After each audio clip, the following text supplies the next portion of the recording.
Hi everyone, my name is Dr Clemmie Jacques. I'm here today to discuss with you about protecting your recovery on holiday.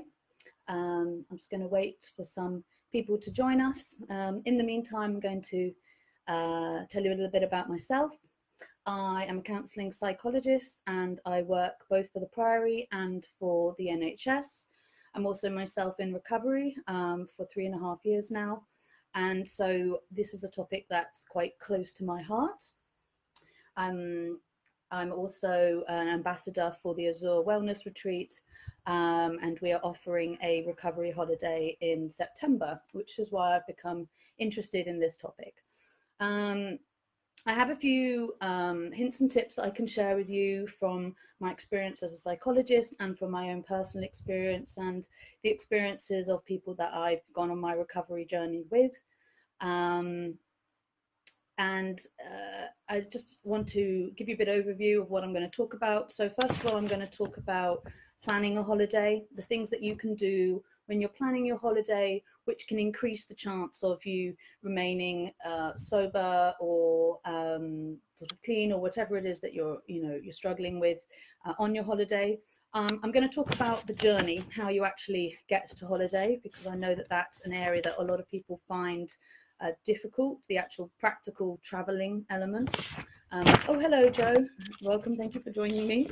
I'm going to talk to you also a little bit about when you go into bars, beach bars, restaurants on holiday. This can also be a really tricky time for people. Next, we're going to move on to sort of solo versus traveling with others, different ways in which you can make sure if you are going solo, how you can help yourself going solo, and if you're traveling with others, how you can also help yourself traveling with others.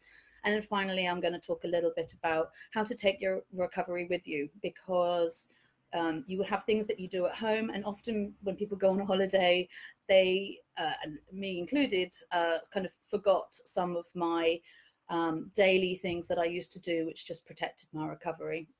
And if you guys have any questions, please ask them. It'll be really good for me to have sort of talking topics and to know what it is that you are worried about and what you have questions about. And if I can answer them, I will, maybe using my own personal experience, my psychological experience, or the experience of others.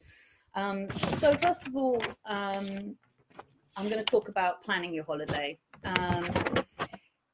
When we're planning a holiday, it's really important to think in advance about where it is that you're going, and what is it that you need from this holiday.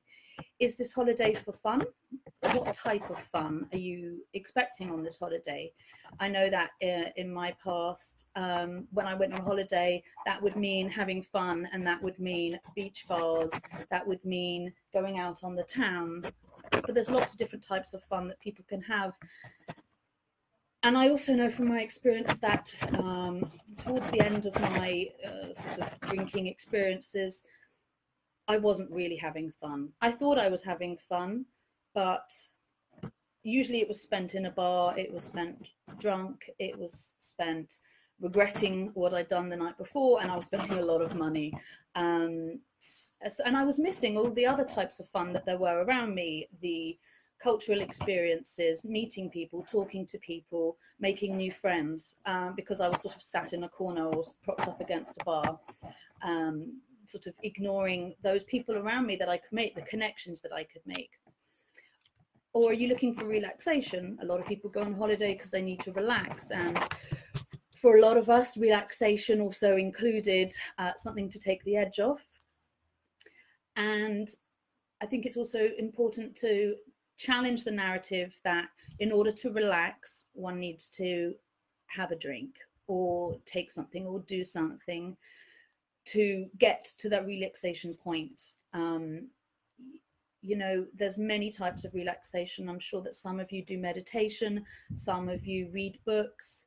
I personally enjoy crosswords. And so, you can think a little bit about what relaxation am I going to take with me? How am I going to plan relaxation? How am I going to plan for fun? it's important to live a really normal life and to enjoy a holiday. You know, recovery and sobriety isn't about being trapped in a prison with having you know, no smiles. It's about opening up to the world and thinking, yes, this is what I've been missing.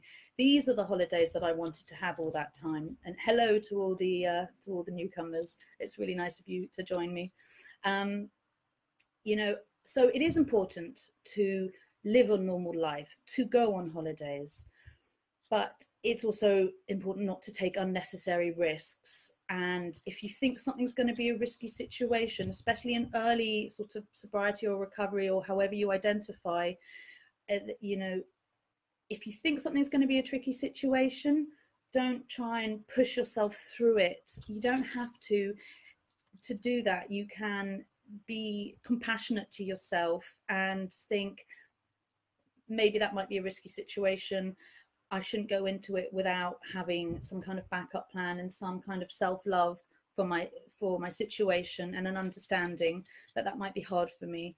Because it's also important to remember that, and this was especially true for me, when I went on holiday, I had to buy extra baggage allowance because I took all my baggage with me. And I don't just mean my clothes. I took all my mental processes. I took all my memories. They all came on holiday with me. And so a holiday isn't just I'm getting away from everything that was upsetting me at home. That all comes with you. And that came with me. My first holiday in recovery, I actually went to a place where it was sort of a holistic retreat in Greece.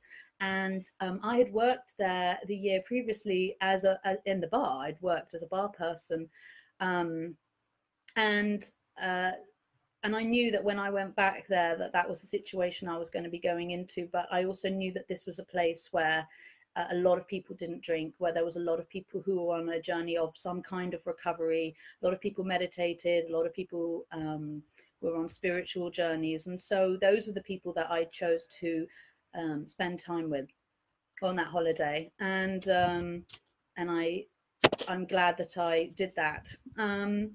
So next we're going to talk a little bit, if no one has any questions, about the journey. Airports, trains, departure lounges, when you're sort of changing from one plane to another or one train to another, these are massive, what I would call relapse triggers. They are danger zones. A lot of people, when they come around with their trolley on the aeroplane, they're like, what would you like to drink? And, you know, there's all sorts of alcohol options free, available to you. And you're thinking, why not? I'm on a train. I've always done this on a train. I've always done this on a plane. I have a drink and it relaxes me and it gets me into holiday mode. So it's important to remember at airports that this can be, especially going, and they make you walk through duty free. They force you to sort of walk this pathway that goes past all the booze, all the cigarettes, for me, all the chocolate bars. And I forearmed is forewarned. When I thought to myself, I know that going to the airport is going to be really hard. I know that going on this long train journey is going to be something that I need to be careful about, because often people forget that the actual traveling part is the bit which is the one that most people stumble with.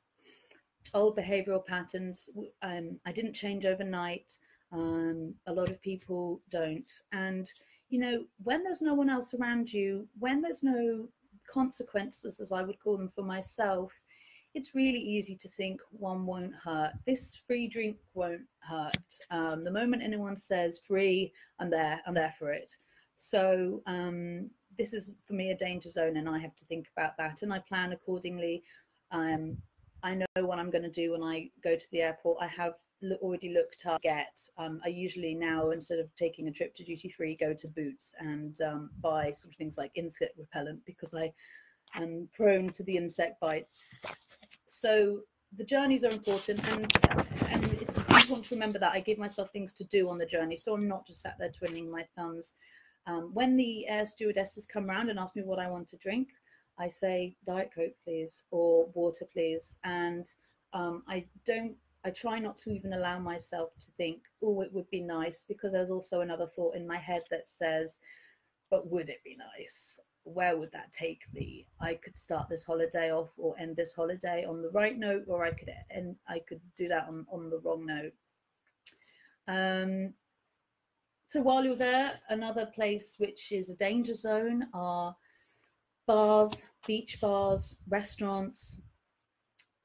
When you go to them, and one has to on holiday, it's there you are, you're confronted, everyone's drinking, everyone's having exotic pina coladas or other cocktails or beers, ice cold beers, and everyone's drinking around you and everyone's merry. And often we think it would be nice to get involved in that, it would be nice to sort of party. And then when I have those thoughts, I try and remember to myself, no, because the past few years, that's not what I used to do. The past few years, what I used to do was just prop up a bar and or sit in a corner and get to the point where the next day I wouldn't exactly remember what I wanted to do. So again, it's important to think about, all right, when I go to these places, what am I going to do? And my major tip for that is hydration. I drink loads of, if it's hot, as it is like it is today, I drink throughout the day water. I keep myself hydrated, so that I'm not thirsty when I go into a bar or a beach bar. Because when we're thirsty, for me, my mind goes to, it would be really nice to have, that would be really refreshing, that would really take the thirst off me. So what I want to do when I go into a bar is make sure that I'm not excessively thirsty, or if I am, the first thing I do is I just get a glass of water and I just down that glass of water. I also usually find for myself, wherever I go, an alcohol-free drink that for me is a treat. I find something that, instead of thinking, oh, it'd be really nice if I have this, and hello to all the newcomers, I see you. If you have any questions, please ask. So for me, when I go to a place, I think this would be really nice to have this, lime and soda or whatever it is that's kind of local. It feels exotic. I feel like it's a treat for myself. It's something special. So I still get that mental process of, yes, this is nice. This is what I've been looking forward to. I'm on holiday. But I'm also, and I know that I can go straight to that when they think, what do you want to order? And instead of thinking, oh, I'm not really sure what I'm going to order, I can say straight away, I'm going to have this. This is my favorite drink this holiday. This is my favorite alcohol-free drink this holiday. A lot of places will have mocktails. A lot of places will actually give you mocktails if you ask for a cocktail without the alcohol. And it's really, an alcohol-free mojito or an alcohol-free pina colada are delicious. I also make sure that I try and stay away from places that are too rowdy or booze-based, or places that I've been too rowdy or booze-based in, especially if you're going back to a repeat resort, and a lot of people go back to the same place every time. So if I go past a place and the old me would think, oh, there's a party going on there, and the new me thinks, I don't really think that's a party that I should be getting involved in right now. Maybe in the future I can go to places like that, but especially in the early recovery, the early stages, I protect myself. I love myself by not taking risks, and that opens me up to finding new places that I wouldn't have gone to before, out of the way, cute little places. And hi Jane, hi Mel, hi Ali, and I go to new places, and I also make sure I don't sit at the bar. When I went on holiday last September, I went to the Azure retreat myself on a body positive retreat. And it was a new place for me and I was scared. And it was really nice going there because everyone hung out, and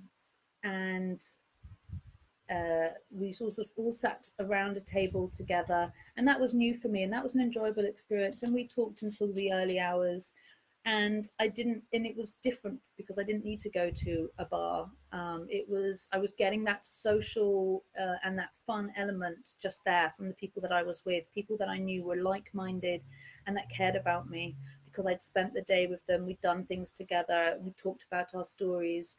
And that's what I hope that the retreat that we're running in September will offer, is that kind of support network, that safety network, but also the fun and the connection. So we did go to a few restaurants while we were over there, um, and it was, I felt safe and secure, and I was with people that loved me, and that knew knew my journey, and knew that I didn't need to drink, and they didn't need to be offering me a drink or asking me those sorts of questions. Which brings me to my next kind of point: is traveling solo versus sort of traveling with others. When I travel solo, and I do that because I'm a single woman, I make sure again that I have to go somewhere safe, but I do that anyway, because traveling can, comes with risks, especially when I would go sort of far-flung places. And but again, that was like, okay, I am going to feel lonely if I'm on my own too long. So I connected with people from back home. I made sure I tried to talk to people while I was over there, but if no one was around to talk to, I connect with the people back home to stop me from getting lonely. And that helps keep me present, keeps me in the moment, so that I can talk to my family at night and the next day wake up and think I've got this really exciting excursion planned or something like that. And I don't sit there and think, I'm seeking company, I'm going to go to my local bar to do that. But if you're traveling with other people, I think it's also important to be honest with them about your journey, if you feel safe to do so, and some people don't, but some people do. That you can say, make them your ally. Say, yes, I don't drink. Please, respect that. Or if you don't want to make a fuss of it, then just say, I just don't drink. And a lot of people will respect that. And I know that a lot of you will already have techniques for how to tackle telling other people you don't drink, because this is one of the biggest fears when we get sober or in recovery is, how do I tell the other people that I'm with? Because a lot of people say, you don't drink, how do you have fun? But actually a lot of people are really sort of supportive of that journey. So if you're traveling with co-travelers, make them your ally. And I go on a lot of sort of retreats and resorts where it's sort of organized, and so there will be a community there that I can connect with, and that I am meeting new people, and I can sit there and be honest with them and tell them about my journey, and if I want to, and if not, just have fun with them and be honest and real with them, which I never used to be able to do before I quit drinking, because I was usually always sort of focused on getting drunk that night and then having too much fun, waking up the next morning. So, but actually when I'm not drinking, when I go on holiday now, I found I've had these really beautiful experiences. One of the places I went to in Greece, we would do a lot of sort of nighttime swimming, stargazing, and again, at Azur, one of the nicest things to do was just to sit up late and just laugh with all the other people that are there. So that's sort of the pros and cons of traveling with others and the pros and cons of traveling alone. And it depends, if different people have different things for their holidays. And if you guys have any specific questions for holidays that you do or that you want to go on, please do ask me some questions. I have one last talking point, and so after that, I will be sort of going at it alone. So another really useful thing that I've learned for me from going on holiday is I take my recovery with me. I take my books that I'm reading. I take my daily routines with me. I'm going on holiday, but I'm also going on holiday with myself, and I'm going on holiday with my recovery. And so if I do meditation, I do meditation. If I'm reading, a book of quotes, or if I'm working through a workbook, I take that with me. I find sort of books of sort of daily readings or daily meditations or thought for the days or something like that really helpful, because when I wake up in the morning and I read it, and it reminds me of what's going on. And also, most places you go now have online resources, Wi-Fi everywhere. Even when I went to India, it was just Wi-Fi everywhere, and this was in sort of the Himalayan mountains. So you can still access your online resources while you're away. You don't have to wait to reach out for other people or help or questions, or if you're feeling a bit shaky, you can still reach out. And I know that from being on the Club Sodas Facebook group for a while, that you guys are really good at connecting with each other, communicating, and it's it's an invaluable resource. Other people that are going through similar things, asking them how they coped. So take your recovery with you. Make space in your hand baggage for that stuff. Make space in your daily routine for that sort of thing. I find swimming in the sea to be a really beautiful meditative experience. I put my snorkel on and I go through and I look at all the fishes and I look at all the nature, and the breathing itself is very sort of meditative because it sort of slows it down and makes it very rhythmical. And that really keeps me present in the moment and stops me from getting too anxious. And afterwards, I sometimes go for snorkels for sort of like 2 hours if I feel like it. And I come back from, I just feel really refreshed, just great. So these are the sort of things that I do on holiday. I'm sure there's other things that I do that I haven't remembered to tell you about. But again, if you guys have any questions, it would be really good to hear them. We are now almost 21 minutes in, and I'm hoping that some of you will have, ask some questions that I haven't thought about yet. If not, I'm just going to tell you a little bit more about my experience and the experiences of others. I myself went for treatment to help me to get sober, and I heard a lot of stories there of other people's, and I know that they all said a lot of it usually started on the plane. Doing this business trips is another big one, because those are holidays, but they're not holidays. But we have something from Joe. I love sober holidays and making new memories. I don't remember any of my old drinking holidays, as I spent half the day in bed. Yeah, definitely. It's important to plan full days with early mornings to look forward to. Yeah, so important. One of my favorite things to do now is, before I go on holiday, I get a guidebook and I go through it. I spend the money on the Lonely Planet one, and I go through it and I think, I want to do this, I want to do that this day. That would be really fun to do. So I know each day what I'm going to do. I plan a rest day in there so that I just have a day of either beach time or lazing around, or if there's something out there that I haven't done, usually sort of a fun market or something, then I can do that. But yeah, thanks, Joe. It's really good advice to make sure that you plan stuff for each day, so that you don't have long periods of resting and relaxating. Relaxating, is that a word? But you know what I mean, relaxing, because those again leave us open. We can still have fun, we can still be spontaneous, but we can be spontaneous with self-care. Yeah, and Joe is absolutely right about, if you're holidaying with drinkers, make your morning plans.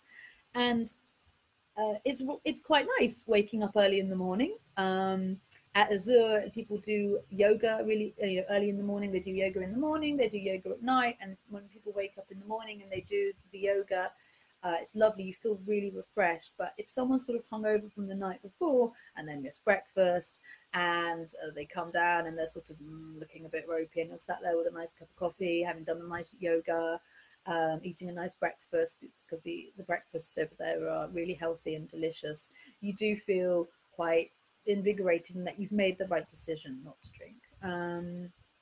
So yeah, thanks. Really good points, Joe. These I'm not that great at the morning. I'm more of a night owl, even now, 3.5 years after quitting my, bad behaviors, if I put them. But even now, I still get up earlier than I would do. Sometimes I'd go on holiday and I'd lie into sort of 2, 3 in the afternoon. And what's the point? Because I've just missed my whole holiday, missed all those beautiful things. I can lie in at home. Morning time is, especially if you're slightly of the ginger persuasion like I am, morning and evenings are nice cool times.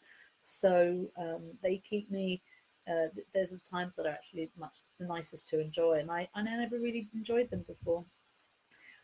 When I go on hot holidays, I also take siestas, because that's a really nice thing to be able to do if you go on a holiday, is take that afternoon nap so that you feel refreshed for when it is cooler in the night time. Has anyone else got any questions or any thoughts? No, no yet. So yes, when I talk to some of my friends that were in recovery with me and that I go to meetings to, or I've just come in contact with, they often say to me, I was on a business trip and I was on a plane and someone offered me this, or I went on holiday and I had one drink and I thought, that's it, I might as well now. And if people slip up, we slip up. a slip doesn't necessarily have to mean that we have to go all the way down again and continue going. And you know, it's that keeping in that moment. It's you know, taking each day as it comes. And if you know, if we do make a mistake, that's okay. Be kind to yourself and think, all right, well, I don't want this to be a holiday where I'm drinking the whole holiday. I want this to be a holiday that I enjoy. And so you can do that and wake up the next day and say, this is going to be a fresh day, a fresh start. Yeah. And the business trips are another example of that, because they're short, mini trips, city breaks, they're short, and so people think it's only be for this weekend. And often it's really hard once you sort of jump off the wagon to get back on it, or the other way around. But the longer you leave it, the harder it gets. So if you do feel that you've making that slip, or if you do feel like you're feeling a bit wobbly, reach out or you know, be kind to yourself, and also say, I don't want to do this. I don't want to go there. You know, we have responsibilities to ourselves in recovery to look after ourselves, and that doesn't mean being harsh on oneself. That means saying, I've paid a lot of money for this holiday. I'm on this holiday. I'm not gonna get on another one. I don't want to waste my annual leave. I really want to make the most of this experience. And often that means that people can sort of think to themselves, yeah, I'm gonna stay safe. And often that means reaching out to the people back home, because a lot of you on this journey, some of you might have gone to meetings, some of you might have done SMART, some of you might have sort of done it on your own. And however you do it, if it works for you, then it works for you, and I think that's great. And but I think a lot of us would have utilized other people in that journey, and the support that we get from other people. And being without that support physically or in person doesn't necessarily mean that you can't get access to support and other people to talk to if something's happened. You know, I was in Sri Lanka a year and a half ago, and I had a really nasty experience, and I had to go to the police, and it was difficult for me to do that. But because I was talking to people back home using all the free Wi-Fi that they have, I got through it. And because I was quite shaky, someone offered me, you know, a shot, and I, for a split second, thought, ooh, and then I was like, no, I'll have a tea. And they gave me sort of a sweet tea, and that did exactly the same thing. That really just sort of calmed me down, and it got me through that. And after that experience, I was really pleased that I managed to cope with the situation that happened to me, but also protect my recovery, because by then I was 2 years in, and I, you know, once I built the momentum, it means so much to me. And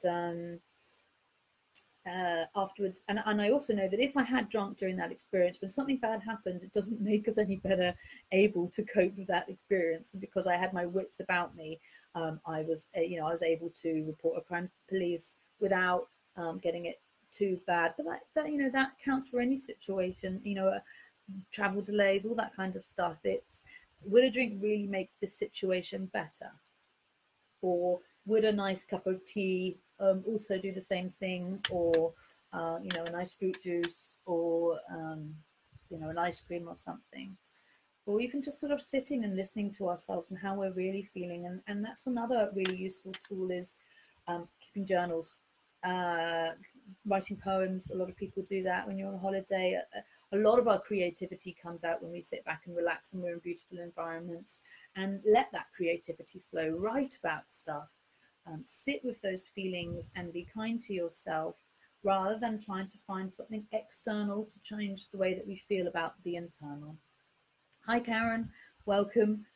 14 days in, that's 2 weeks. It's the early days are the hardest, and it's really great that you've joined. I'm glad that you're really enjoying listening to real people. I hope that's what I'm going to give you guys today. That's how I sort of practice as a psychologist. Although I have you know, a qualification, really most of the stuff that I use in my practice is learnt experience of being through it myself. And listening to other people and connecting with other people and hearing their good advice and taking what I need and thanking them for the rest. So, and that's something that when we're doing this retreat in September, Jane runs this retreat and I went on a body positive one. So that was really about my self-image and the way I felt about myself. But I know she runs retreats with all sorts of things in mind. And she contacted me and said, well, I'd really like to run a recovery retreat, because where we have the hotel, it's based away from a lot of bars. It's in a beautiful location. It's very much focused on yoga, healthy eating, being really mindful. And she said that would be really helpful for her. And she contacted me and said, do you think that a recovery retreat would be useful for those in early recovery? And I said, yes, that would be so helpful, because I know that my first holiday wasn't, I got through it, but it wasn't ideal. And if there's a place where you can go where there's other people to help you through that situation, I was like, yes, let's go for that, because I think it's a really useful thing to have. So you get that first, second, third, fourth holiday under your belt, and you know you're going to be safe. You know that you're going to make connections with other people who are going through a similar experience, and you can really sort of focus on self-compassion, self-love, self-care. These are really important things, because I don't know about you guys, but for me, all of that had gone. All of that had gone, and I'm still learning to bring that back. So when Jane asked me to see if we could run the retreat, I was like, yes, please, let's do that. And also on that retreat we did fun things, like we went on a boat trip.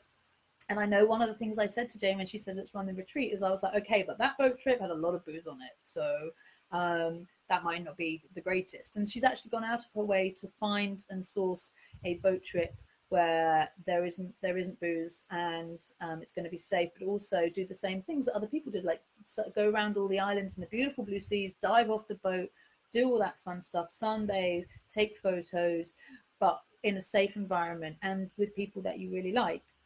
Another thing that we did on the retreat last year, which I really enjoyed, was going to the hammam, which is like a Turkish bath, where they sort of douse you down with lots of water and they scrub your body and they put bubbles all over you. And then afterwards we sort of had some massages, and that was a really nice pampering experience for me, and I really needed that. And they did that in the first or second day of the holiday, and for me that was bam, I'm on holiday, I'm in self-care mode. It also got me very, very bonded with all the other people that were doing the retreat with me, because it was a really fun experience. And so that was a really lovely thing that she offered, and that's going to be offered on the holiday that we do as well. There's some lovely places around the area where you can go that are just so beautiful, and the sea is gorgeous as well. So you can do all of those things, and nice meals out. All the seafood's delicious, and it's got this gorgeous pool, so you can just lie, if you want to, you can just lie by the pool and sunbathe all day. There's no pressure to do anything. They do yoga in the morning, they do yoga in the evening. You don't have to do it if you don't want to. I have a few health problems myself, and so I can't overdo the activity. And in the evening, yoga was lovely because it was just a bit cooler, because the sun was going down. It was just before dinner, and it was really nice and relaxing and calming, very much based on breathing, easier postures, and moving sort of slowly, moving your body. And I found that really helpful, and it didn't trigger off any of my symptoms that I have. So that was something that, and I wanted to carry that on as I came home, but it's hard to stay into these healthy routines. So I'm really looking forward to getting back to the yoga, because I'm not great at doing yoga here in London. But there, when you're next to this pool and it's wonderful, it just feels really beautiful. The rooms are really nice. They're sort of, perfectly formed. I had everything I needed. The meals were delicious, really healthy breakfasts, really healthy, lunches and dinners. And if you wanted to, and sometimes we went out to the local town, which isn't that far away. It's like a 5-minute taxi ride, or you can walk there in like half an hour. And we all went out together and went to this really nice seafood place where I'm definitely going to be saying that we should go to again, and just sat there on a nice plaza, and outdoors, and just sat and ate some nice food and sort of chatted. And some people went on, they have some hookah bars around there, but it wasn't too busy. This is a really nice thing about this place, is that it has all those holiday things, but it's not too busy. they talk a lot of sort of, it's very popular. Bodrum itself is very popular with English holiday makers. This is slightly out of Bodrum, but everyone speaks English. So that was really helpful. And we went to some hookah bars, and I had some nice virgin pina coladas, and I had a really nice, and we stayed out that night, and we did a bit of dancing, and we did, you know, with the girls, and we did all of that booze free, and that was a really lovely experience. And that for me helped me to see I can do the fun experience on holiday, but I made sure that I did it in a way that was safe for me and that I felt comfortable with. And by that point, I'd already really bonded with the people that I was on holiday with. So it just felt like going out with the girls and having a good laugh. So I'm really excited to be going again this year, and I really hope that some more people come with us. One of the things that I'm going to be offering is I'm going to be on duty for 2 hours of the day, officially running the group therapy. And that's optional for those that might want to do it or might not. And I'm going with my therapist from when I was in treatment, the wonderful Lynn Kirby, who has been in recovery herself now for yonks and yonks and yonks. I mean, we're talking decades. I think it's about 30 years. And you know, she is the wise sage. And when I was asked to do a retreat, they said, who do you want to run the retreat with? And I was like, I know exactly who I want to run the retreat with. I want to run the retreat with Lynn. She was my therapist. She has loads of experience, and she has loads of fun, and she's a really sweet woman, and she's been there herself. And so we're really excited to be offering 2 hours of group therapy together, and that can be as deep or as light as you guys want. It's really going to be led by whoever's there. And I think it's going to be more of sort of a discussion forum where we just think, all right, so how's our recovery going? What have we learned? Is there any sort of areas where we need a bit more support? It's a completely non-judgmental environment. Everything's confidential. And again, that will hopefully just really bond us together so that we will stay in contact when we come back. Because I think that's a really important part of going on these retreats as well. When I came back from the body positive retreat, I'm still in touch with all the girls that I went on holiday with. It would be nice to have some guys, but we'll see who comes. And it would be nice to have a mixture, but I'm happy whoever comes. I'm just really looking forward to spending time with you, to sort of going out and having fun with you, but then also to be there for you if you need someone to offer you a helping hand or to just reassure you that you're doing really well. Because I think that, you know, a lot of us have spent a lifetime having a go at ourselves, and I really want this holiday to be about loving ourselves and to just being like really supportive of each other and really supportive of ourselves, and to know that we're doing a really good job. Does anyone have any more questions that they might want? I'm wondering if UC might have any questions for me that I think I haven't covered yet, because I'm really happy to do that. And if any of you guys want to contact me after this to talk either about anything to do with holidays, feeling anxious, anything like that, contact me. And if you guys have any questions about the Azure retreat as well, do contact me about that, because it'd be really good to get some people on that. I think it's going to be a really positive week, and it's a bargain as well. And so I'm really happy to be sort of endorsing it and running it, because it fits with all my ethics and my principles, and it fits with the principles of recovery. Is that it's really holistic. It looks at the whole picture, and it's about giving you a really nice experience where you come back with good memories and you think, I've done that holiday and I didn't need to drink and I had a really good time.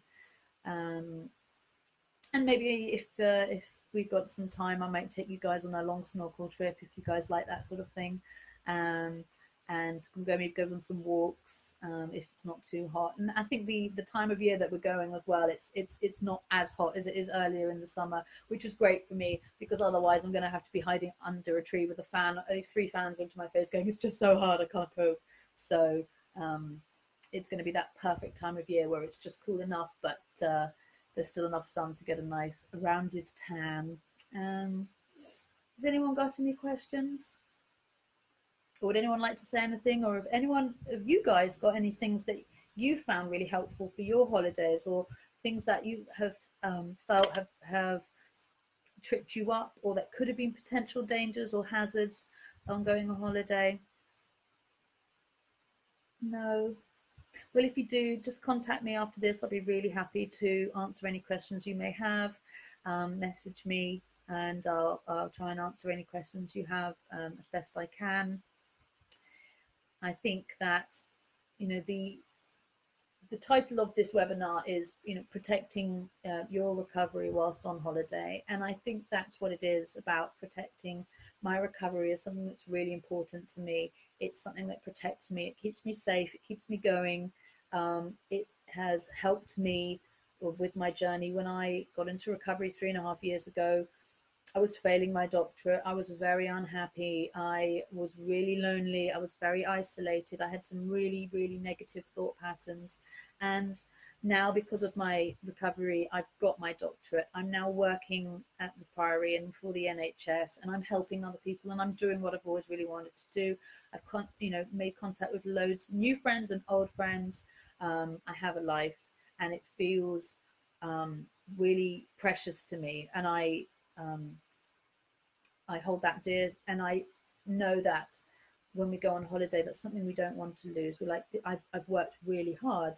Karen, when you've got your 14 days, you've worked really hard to get those 14 days. That's so important. You should be so proud of yourself for that. Everyone should be proud for each day that we have and each day that we try. And you know, it's, our recovery is a resource. It's something really precious, and it's important to sort of protect that. So if no one has any more questions, I'm going to draw the webinar to a close. I think it's going to be put up online so that other people can watch it afterwards. And again, if you have any questions, message me or comment after this, and I'll get back to you about that as soon as possible. And I'll also share the link to the Azure retreat. Karen says, I'd like my first holiday to be by myself, a time to reflect how far I've come and hopefully just be at peace. Yeah, that's actually a really important point as well. There's something really beautiful around having reflection time, and to feel that serenity, and to know how far we've come.